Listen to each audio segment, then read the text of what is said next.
Carrière, famille, vie professionnelle, la société moderne impose à chacun d'entre nous d'être à la hauteur partout, tout le temps. Une pression qui fait du coaching un marché en pleine expansion partout dans le monde. Quel que soit votre objectif, vous trouverez toujours un coach qui dit en incarner la réalisation. Alors nous irons à la rencontre d'Ariane Lev. Elle est coach en psychologie et bien-être et elle propose une thérapie qui promet de vous libérer de vos peurs et de vos angoisses. Et puis le poste, quant à lui, fera le point sur le business du coaching en méthode, en stage et en livre. Pour en parler comme chaque semaine, nos citoyens engagés, les blogueurs, les coachs, nouveaux gourous, c'est la question de ce social blog. Bienvenue.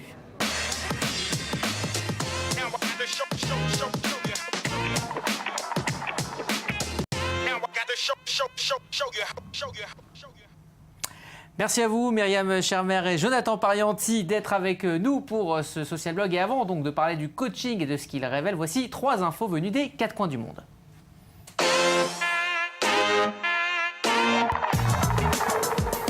ISIS les chocolats ont dû changer de nom.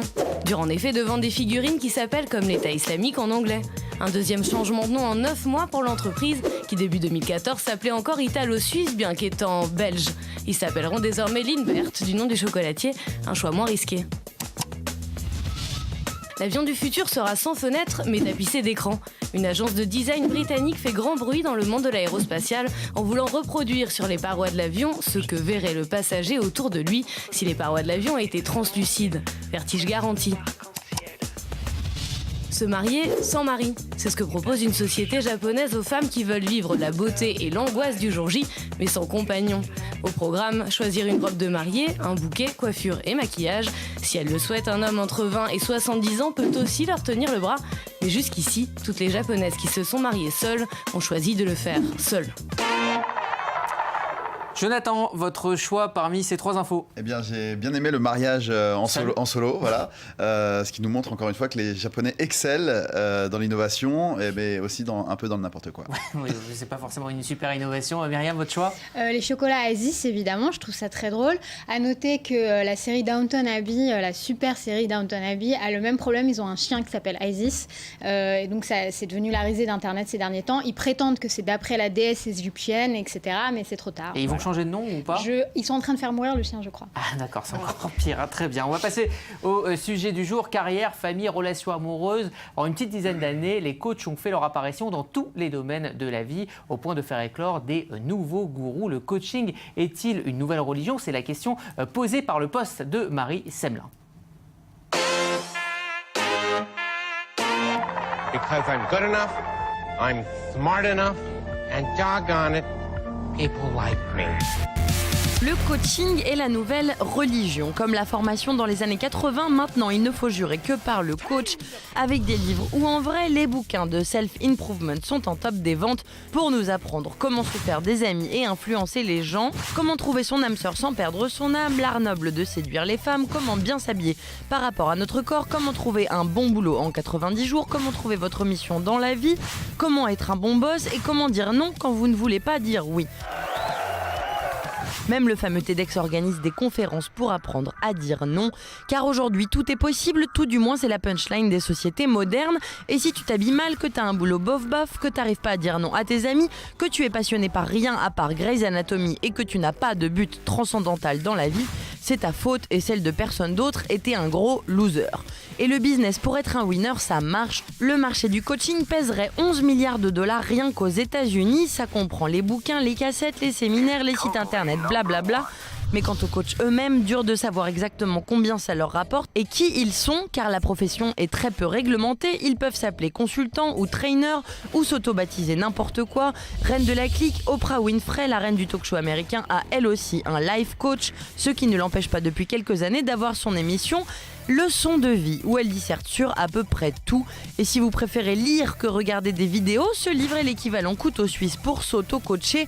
Comment s'habiller, parler, se comporter, manger, boire, divertir, décorer et en général être mieux que tout le monde. Sinon, vous pouvez faire plus simple et moins cher et faire comme ce miroir Ikea, vous auto-complimenter en vous levant le matin.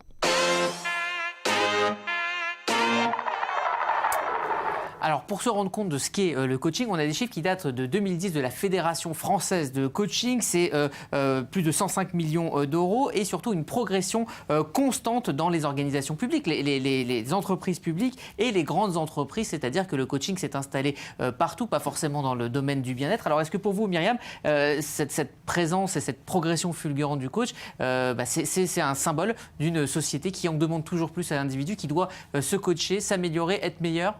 Bah oui, je pense, mais je pense que ça correspond aussi à l'individu lui-même. C'est-à-dire qu'on vit plus longtemps aujourd'hui, on a des aspirations différentes, on sait qu'on peut être heureux et que c'est plus le destin ou la société qui décide pour nous, donc on a envie du meilleur et il y a des outils. Il n'y a pas un côté, on va tirer encore plus des gens, voilà, un côté si, mais c'est capitalisme à l'extrême. Quelque part, on est dans une société de sensations et une des choses les plus sensationnelles, c'est de se dire je suis le meilleur dans mon métier, je suis le meilleur dans mon couple, etc. Enfin, c'est quand même quelque chose que les gens ont besoin de se dire. Jonathan, à force de dire on ne dit plus nous. Et tout le problème pour moi du coaching et de ce genre de formation individuelle, c'est qu'on reste centré sur l'individu. On soigne l'individu pour ses problèmes de cœur, d'enfant, d'éducation, etc. Et en fait, le problème, c'est un problème sociétal. C'est toute la société qui est névrosée. C'est toute la société qui devrait être soignée et pas l'individu. D'après moi, encore une fois, c'est la société qui a besoin d'être soignée. Je peux pas dire que ce soit foncièrement faux, mais après, moi, je pense que c'est aussi dans l'autre sens. C'est-à-dire que quand on est bien soi, on est mieux avec son entourage et on a des familles qui fonctionnent mieux, etc. C'est-à-dire que le côté tout le monde va mal, mais au moins on est en famille, je vois pas à quoi ça sert. Alors, justement, on parlait de société. La société israélienne, elle est construite sur un projet, le projet du sionisme. Et cette semaine, le gourou Goël Ratson a été condamné à 30 ans de prison pour esclavagisme, abus sexuels sur 21 femmes. Ce genre de croyance, ce genre de gourou se développe en Israël. Alors, est-ce que vous pensez que le fait que ce genre de personnage recrute montre que les gens ne croient plus, que ce soit au sionisme, au judaïsme, ne croient plus en un idéal en Israël? Myriam? Non, mais je pense que ça a toujours existé. C'est-à-dire que les gens sont toujours allés derrière des gourous. L'histoire du judaïsme, Jonathan, elle est remplie de toutes sortes de faux prophètes et faux messies. Donc, ce que je veux dire, c'est que... Moi, je connais que de vrais prophètes. Non, mais c'est pas pour discréditer, mais ce que je veux dire, c'est que dans notre histoire, on sait que c'est arrivé aussi et que les gens sont allés... Les charlatans ont toujours existé. Voilà, là, je te l'accorde. Tout à fait. Donc, c'est une chose... Après, je pense pas que... Je pense que les gens ont très peur de se faire avoir. Et donc, dès qu'on entend coach, dès qu'on entend quelqu'un qui s'occupe de l'esprit, on dit « Ah, charlatan, charlatan !» Et alors que moi, je pense que c'est pas parce qu'il y a des sectes et des gourous comme Goël Ratson, effectivement, que moi, personne qui me fait confiance a priori, peut pas me dire « Tiens, cette méthode-là m'intéresse ». Le problème du business, du coaching, sous toutes ses formes et ses aspects, c'est que c'est un business qui n'est pas régulé par aucune autorité. N'importe qui peut se prétendre coach, psychologue, conseil. C'est régulé. C'est pas entièrement vrai. Il y a des écoles de coaching, il y a des formations qui commencent à être reconnues. Il n'y a aucune régulation. Donc il y a de tout et de n'importe quoi. Et c'est pour ça que beaucoup de gens crient au charlatanisme quand on parle de gourous et de sectes et de coaching. Justement, se libérer de ses peurs, améliorer son rapport aux autres, c'est généralement une tâche que l'on confie à son psychologue. Mais depuis plusieurs années, certains coachs prennent le relais en s'engouffrant dans un marché gigantesque. Ariane Lev a créé une méthode d'hypnose qui dit travailler sur le subconscient. On en parlera avec vous, Myriam, car vous avez suivi ce programme. Et avant, notre reporter Yael Gatton vous propose une plongée en plein cœur de la méthode Ariane Lev. C'est le portrait de la semaine.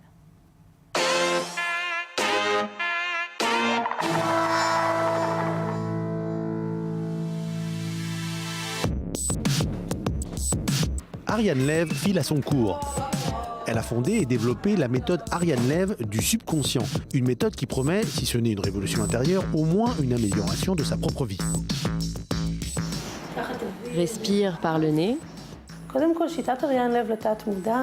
C'est une méthode sur laquelle j'ai travaillé ces 10 dernières années. Son objectif, c'est d'entrer dans notre subconscient. Il faut que tu ressentes la lumière solaire qui est en toi. Mettez-vous par deux et on va commencer notre exercice de relaxation. Laisse-toi glisser dans ta chaise sans résistance. La chaise t'enlace et tu peux te détendre dans cet environnement. La méthode Ariane Lev peut paraître très compliquée. Il y a plusieurs algorithmes, en fait 17 algorithmes que j'ai étudiés. Ces équations existent dans notre subconscient et déterminent en fait tout.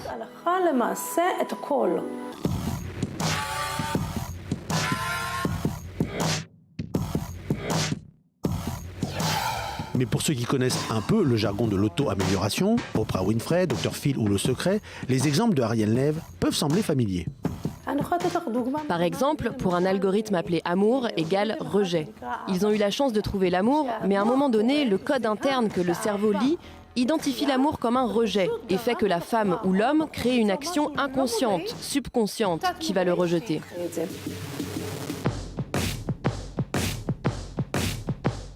Ariane est une femme d'affaires prospère. Elle dirige une organisation, un site internet, une école pour former les gens avec sa méthode, une méthode qu'elle enseigne elle-même, sans compter les vidéos et les ateliers, et un livre. Ariane Lev joue la carte de la transparence. Sur son site web, elle y dévoile son CV. Licence en sciences humaines de l'Université de Tel Aviv et 13 ans de travail sur sa méthode. 5000 patients traités et des conférences dans le monde entier et dans les médias. Mais sa méthode n'est pas ouverte à tous. Nous ne traitons pas les personnes souffrant de troubles psychologiques comme les schizophrènes ou ceux qui sont chimiquement instables. Parce que, mon Dieu, je ne veux pas qu'ils aient d'hallucinations. Mais les gens normaux qui peuvent utiliser des antidépresseurs ou comme la plupart de la population. Malgré les résultats affichés par la méthode Ariane Lev, certains professionnels de la santé sont plus que sceptiques. Un psychologue ou un travailleur social ne ferait pas de promesses. Une promesse, c'est dire que si vous venez à moi, je vous promets de mettre fin à votre dépression. Je vais vous traiter et vous guérir, pas de problème. C'est une chose de coacher une personne en bonne santé, c'en est une autre de coacher quelqu'un qui est au bord de faire une dépression. Les résultats parlent d'eux-mêmes. 10 ans d'expérience, des milliers de patients, un taux de réussite à 95%. Je n'ai jamais vu une personne à qui ça a fait du mal.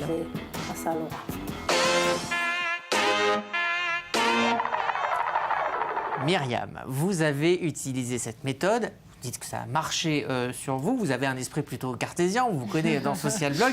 Comment vous êtes laissé convaincre quand vous avez poussé la porte de l'Institut Ariane Lev et comment ça s'est passé pour vous? J'ai commencé par l'interviewer en fait dans mon métier de journaliste et j'ai trouvé ça très intéressant. Dans mon parcours, j'ai fait des études de psychologie, donc j'étais pas mal axée là-dessus. Et je pense que le portrait lui rend pas super bien justice, il faut quand même le dire. Il faut quand même le dire. Je pense que c'est moins bizarre que ce que ça en a l'air. Et après, il y a beaucoup de thérapeutes aujourd'hui de méthodes, ce qu'on dit alternatives, qui utilisent des choses très semblables à ce qu'elle dit, qui est le healing, qui est des méthodes de relaxation. Ça va un peu chercher du côté de la sophrologie, de l'hypnose, etc. C'est pas aussi science futuriste que ça peut en avoir l'air. Et après, moi, je pense que pour le côté se laisser convaincre, c'est comme j'ai dit tout à l'heure. Et Jonathan, je vais peut-être te faire plaisir, mais c'est comme les laïcs qui disent je veux rien entendre de la Torah parce que je vais me laisser convaincre. Mais si tu t'es laissé convaincre, c'est que tu as trouvé ça intéressant. Et donc, quelque part, je veux dire, il ne faut pas tout le temps avoir peur d'être fou. Moi, c'est ça que je dis. Et je pense aussi que ce monsieur qui est psychologue, il a bon jeu là de jouer le grand scientifique. Mais il faut quand même dire les choses telles qu'elles sont. Freud, il a risqué très très gros dans sa carrière. Il a commencé à parler de choses, de sexe au milieu du 19e siècle. Il a été la risée de l'académie à l'époque. Et aujourd'hui, c'est enseigné dans les universités. Donc, je ne vois pas pourquoi il faudrait à chaque fois être aussi frileux. Voilà. Jonathan. Bon, ce qui me dérange un petit peu dans ces méthodes, parce que je ne vais pas mettre tout le monde dans le même panier, mais il y a beaucoup, voilà, comme tu l'as cité, la sophrologie, l'hypnose, etc. etc. Ce qui me dérange un petit peu, c'est que au départ, il y a une volonté individuelle d'aller mieux. C'est-à-dire qu'on pousse la porte de ces cabinets et de ces instituts pour aller mieux. Donc il y a déjà une envie pour avancer dans la vie et pour se soigner. Alors, je ne sais pas s'il y a un effet placebo, mais c'est certain que ces gens qui ne sont pas ni des gens névrotiques, ni des gens schizophrènes, puisqu'ils sont en général refoulés de ces instituts, parce que c'est d'un psychiatre que ces gens-là ont besoin en général, finalement traitent des gens qui sont sains d'esprit et qui souffrent de certains petits maux.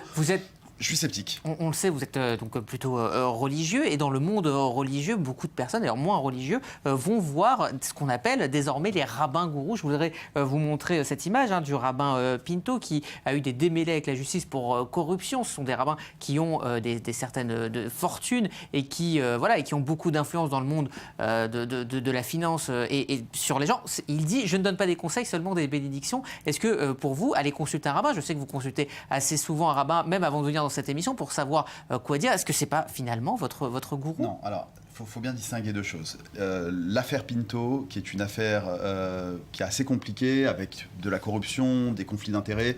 Je ne vais pas m'exprimer sur la question parce que je ne connais vraiment pas le dossier.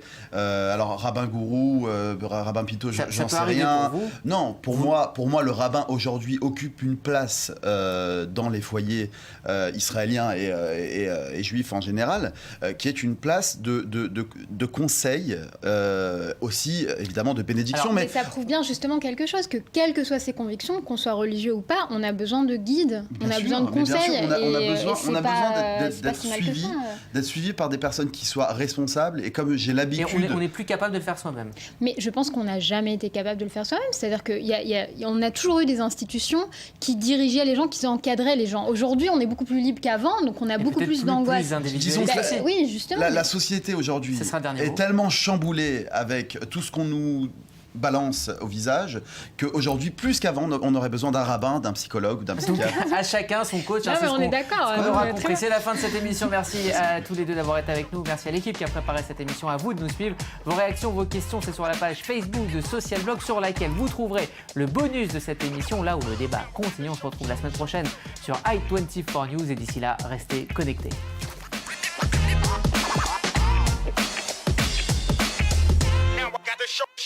Show you.